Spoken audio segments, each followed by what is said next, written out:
Charlene Carr, I just read your book, Hold My Girl. I am a huge fan and so excited to have you on YouTube. And because this is such a beautiful mix of literary fiction, and at the same time, it's a page-turning thriller on really emotional topics, I really wanted to talk a little bit about the craft of your book. And so my first question for you is, where did you get the idea for the book Hold My Girl? And in this, we'll find out a little bit more about what it's about.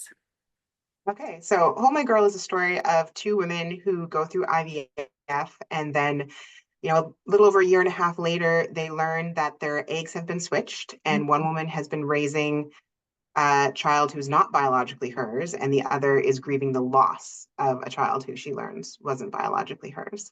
And so the idea came from the fact that I've dealt with infertility through, the past decade or so of my life. And my first daughter came to us through IVF. And when she was born, she didn't look like me.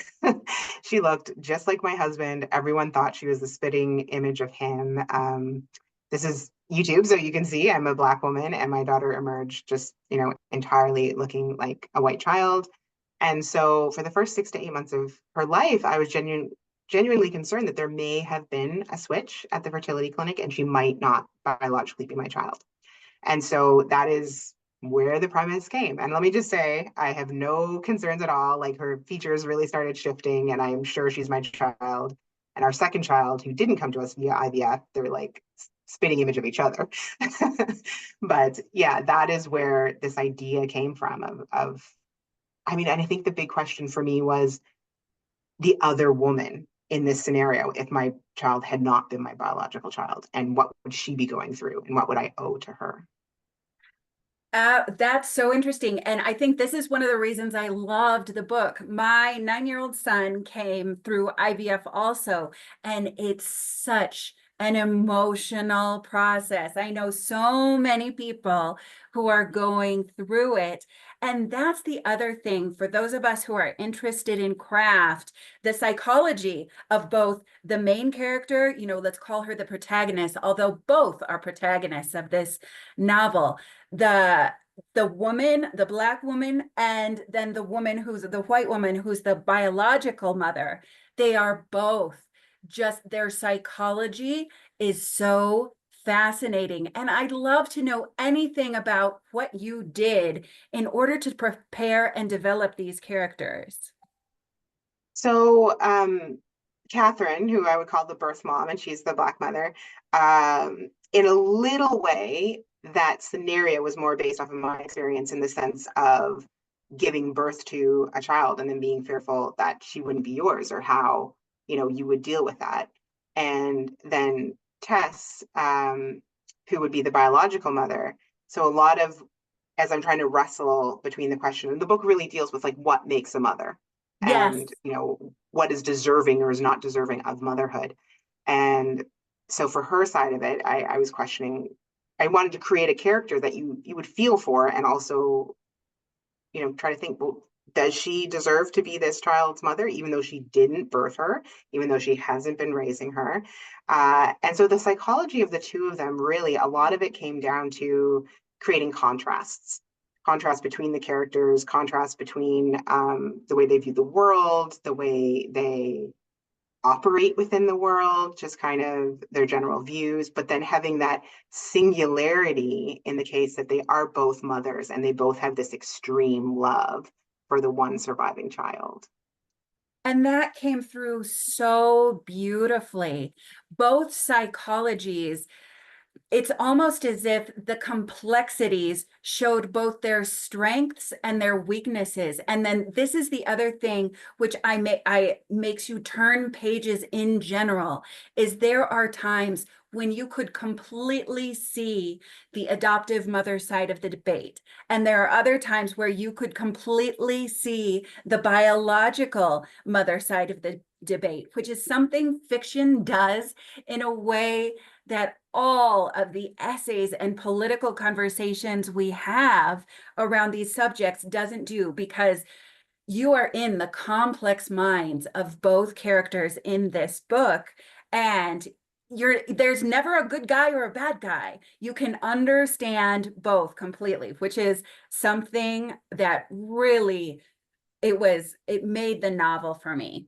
And so this is another thing along that same line. So we're twisting and turning throughout. There is not a single chapter without a poignant turn or change in plot values. And so I'd love to get behind the scenes a little bit of how did you outline, how did you plan the book before you went into the writing?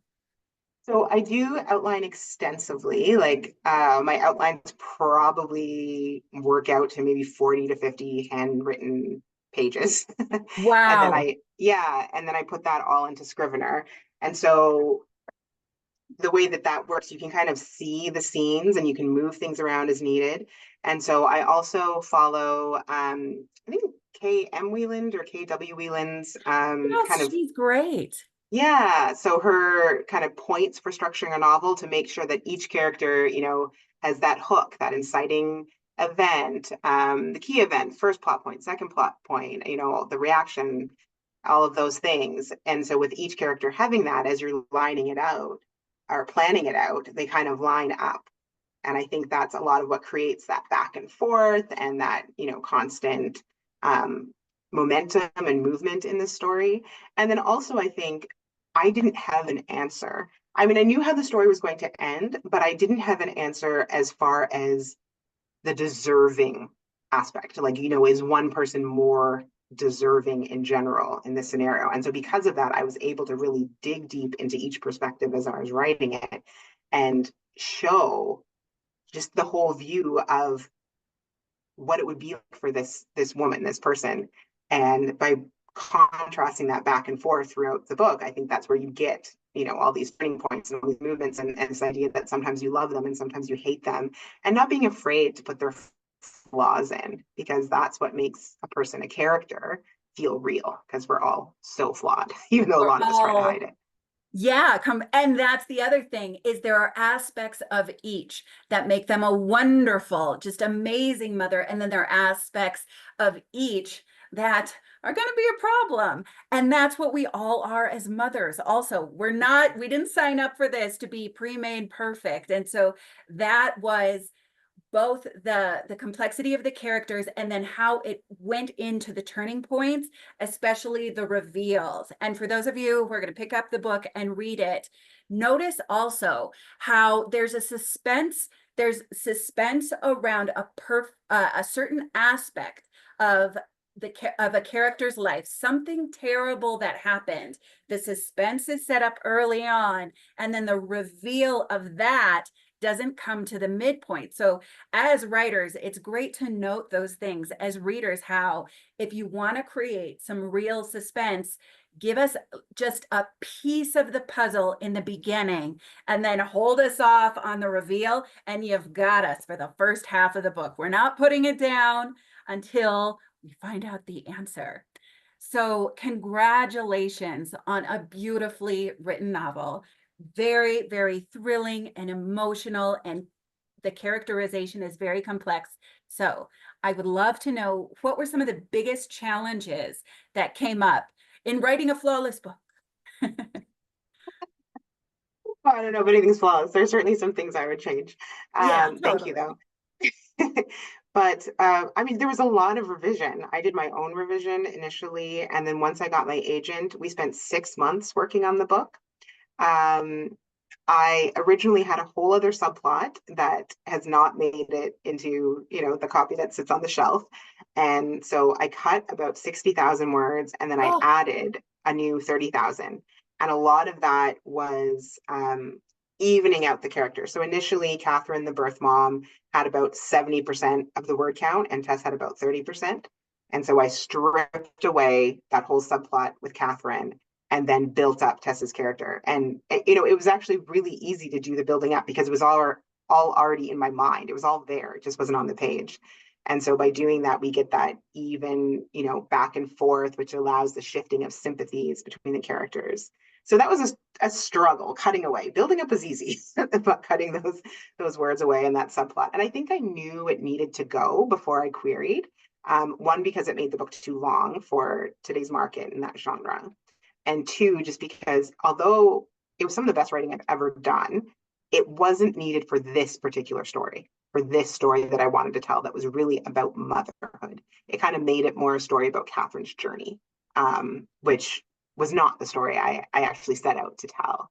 And um, yeah, so that was hard because it's hard to, it was like killing 60,000 words of darlings. Yeah. But I needed someone to tell me, yes, that's what you needed to do. And, that was kind of one of my agent's first notes. She was like, this subplot has to go.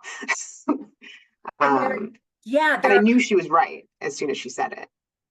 absolutely. And being able to see that without it being personal, the idea of the architecture of this story, because at this moment in the book, you have shifting points of view, POVs, and it is very balanced. And so I love how that breaks the myth of anybody who believes that to have a flowing novel, you sit down and you write it beginning to end, and you don't do any planning, and you never have to cut 60,000 words. Now, and you have that whole subplot ready to go for a new complex character in a different book. And so it's not that it goes nowhere, but yeah, it's going to go into the sculpting and the material of the I don't know next. if it'll go anywhere. But I yeah, tried putting it into my next book, and then totally. I was just like, no, this isn't Yeah, working. not going back. Already traveled that ground. That's cool. Yeah. That's cool. Two. Um, Oh yeah, yeah. keep going. More challenges, bring No. them. Oh, I guess the book does deal a lot with issues of infertility, both fertility, pregnancy loss, and the struggle of not getting pregnant.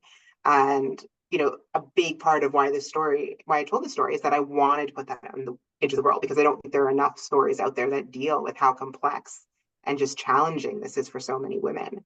And so that was a challenge, because I had to put a lot of my own pain and experience onto the page in order to make it feel real. Um, and I actually went through several losses during the writing of this book. And so that as well was challenging. But it's one of those things where I think sometimes authors can be afraid to put themselves onto the page or their experiences. And again, it's not autofiction by any means, but it's the emotion. Uh, but it reaches so many people when you do that. Like, I've Yes. gotten a number of messages from women saying how much the book made them feel not so alone and made them feel seen in this experience that so many go through, but not enough people talk about. And yeah, so that was a challenge, but it was also very rewarding to be able to do that and see the result. And huge service. I second that. It was 9 years ago that I went through my fertility journey. But yes, if for me, I will say everything else, starting business or whatever, is less emotional and a little bit easier than that first. Just, I'm longing for this. I'm putting myself on the line, and we're just moving through it. Out of curiosity, because I love how you mentioned how you worked first with your agent, and that was part of the cutting of 60,000 words. But real quick question first, what genre do you consider it to be? What genre kind of qualities were you looking at when you wrote it? I mean, Literary kind fiction? of, well, I would say upmarket. Mm-hmm. So just hitting that sweet spot between commercial and literary Cool. is Yes. what I was aiming for and hoping for. Something like that Leon Moriarty or Celeste Ng would be writing, that kind of sweet spot between the two. Yeah. Yeah. Page turning and yet profound and literary. Love it. And so then you had published several novels, you have self-published several novels, and now you switched to working with an agent and getting a traditional deal in the UK, Canada, and the US. Congratulations on that. I'd love to Yeah. hear how you and why you navigated the shift. So the big reason is that I wasn't making enough money self-publishing in order to continue writing at the pace and the level that I wanted to be writing. I started while I was in my fertility journey, and I couldn't hold down a job because a doctor told me not to take the painkillers I needed for endometriosis. which meant where I couldn't go into work. So, it was a very practical reason as far as that goes. And so I was home and I was trying to, improve my fertility and conceive, and I just wrote. But once I actually became a mother, I no longer had that kind of space and time to just focus on not just writing, but being an independent publisher, which is essentially what self-publishing is. It's a lot of work. You're handling everything: On the advertising, back marketing, end. formatting, editing. If you're not doing it, you're hiring it out. And so I knew, one thing needed to go, and I couldn't stop being a mother and I couldn't stop writing. So I needed to stop doing, the whole business side of things. And so I specifically wrote Hold My Girl with the intention of finding an agent. And I didn't start a book until I knew that I'd, hit upon a really high concept premise that could help it be kind of a breakout novel, when I had this history of self-publishing books that were reviewed really well and received really well by reviewers, but didn't have the sales numbers behind them.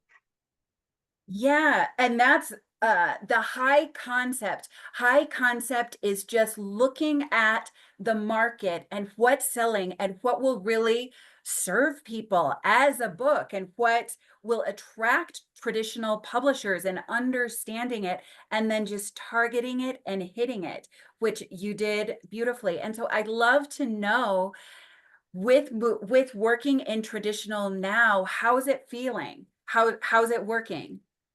Um, it's very different. It's really wonderful, to have that team behind you, that support, and to know that I'm actually making a living from my writing is amazing. That I don't, at the moment, I don't have to go and find employment elsewhere, and I hope that continues. But with that is a lot of pressure and a lot of stress, because suddenly, sales numbers matter so much. Mhm. And having those sales to reflect in advance, and it can put a lot of pressure on your writing and your creative journey and what you decide to write. And so it's hard to make sure that I'm really sticking to projects that I'm passionate about, and that I would write even if I weren't, expecting to get paid for it. So I think that's one of the biggest challenges. And I'm sorry for all the light. I should have Yeah, left. it's totally cool. As this is a podcast slash YouTube channel about Right. writing, and the information is king. Yeah, Queen. so I think that would be kind of the biggest change and difference and struggle. But again, it's wonderful to know that my books are reaching so many readers. They were reaching a lot before, but I think the numbers have definitely gone up of an extensive amount. And just to know that you've got a team behind you who believes in this book before it even gets out into the world, right? You're not putting it out blind and being like, is anyone going to like this? Because like a lot of important people in the book industry have already loved it. Yeah, absolutely. And that's the other thing, is when you know a genre, or you really have thought out the concept of the book, that can be passionate. It's in so many ways, I think it's easier to write a great book because you are feeling the emotions that the readers are going to feel. And so it's a win-win on both sides. Well, Charlene, thank you so much. Everybody get Hold My Girl by Charlene Carr. I loved it, and I hope to have you back again someday. Talk soon. Thank you so Bye. much. Thank you for having me, Emily.